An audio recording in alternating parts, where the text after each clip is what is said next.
বাংলাদেশের মিরপুর স্টেডিয়াম, এই স্টেডিয়ামের মধ্যে কোন প্লেয়ারগুলো আসলে প্র্যাকটিস করতে পারে? যারা আসলে কেন্দ্রীয় চুক্তির মধ্যে থাকে তারাই একমাত্র প্র্যাকটিসের সুযোগ পেয়ে থাকে। কিন্তু গত কিছুদিন ধরে আসলে তামিম ইকবাল তিনি আসলে বাংলাদেশের মিরপুর স্টেডিয়ামে আসলে কন্টিনিউ প্র্যাকটিস করে যাচ্ছেন। এর মানে কি আসলে? এর মানে অবশ্যই তামিম ইকবাল আবার ক্রিকেটে ফিরছেন।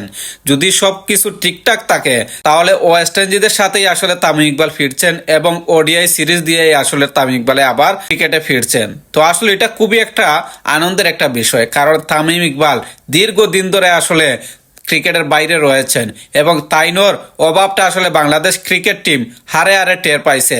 আপনি এশিয়া কাপ বলেন, বিশ্বকাপ বলেন এবং কন্টিনিউ যে সিরিজগুলো হচ্ছে, যেমন আফগানিস্তানের সাথে আমাদের বাংলাদেশ হারছে, এই সব হারার কারণ হচ্ছে গিয়া তামিম ইকবাল না থাকা।